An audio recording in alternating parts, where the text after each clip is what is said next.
Final passage of CS for House Bill. Florida's so-called Don't Say Gay bill is now a step closer to becoming law. State House lawmakers passed the GOP-backed bill on Thursday in a 69-47 vote, with 7 Republicans joining most Democrats in voting against. A sole Democrat voted in favor.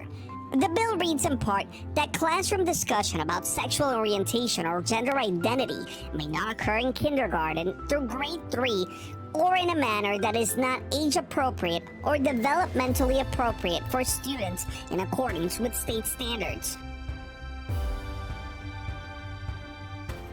Senate Bill 134, filed by Republican and Lawrence County State Senator Mike Moon.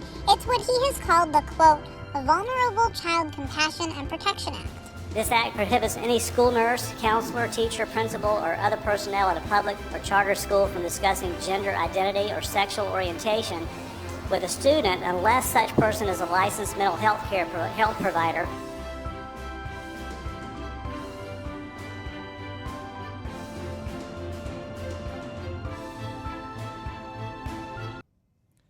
What you've just seen are news clips of recent legislation against the LGBTQI+ community and their allies in K-12 education.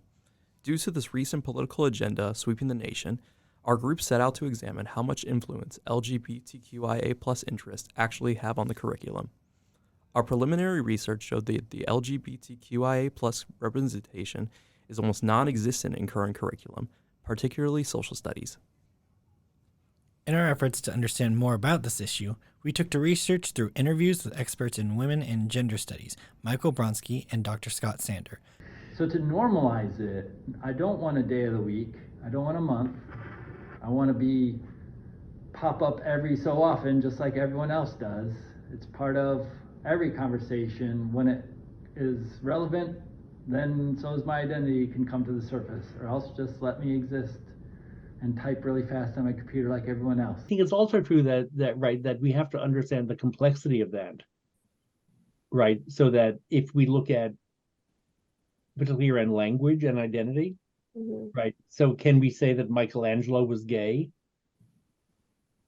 No, because the word didn't exist and he's not how he understood himself. Yeah. Right. If he understood himself as anything, it was probably as a sodomite, which was the theological term used at the time. We used social media to survey past and present students who felt the effects of this egregious attempt to exclude key historical events and figures pertaining to LGBTQ history. After careful analysis of the qualitative data, we determined as a group that most community members felt that due to the lack of representation and material, this subject matter was uncomfortable to speak on.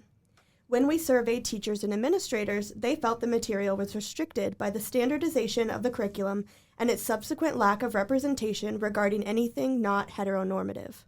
With the stakeholders as well as our interviews, we created biographical vignettes, a sample curriculum, a list of resources for students and teachers, a button campaign, and an op-ed submitted to the Miami Student. We have also done community engagement through a local Unitarian Universalist community.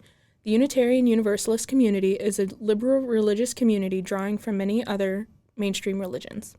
To learn more about this issue and explore our full project, please visit our website linked in the description.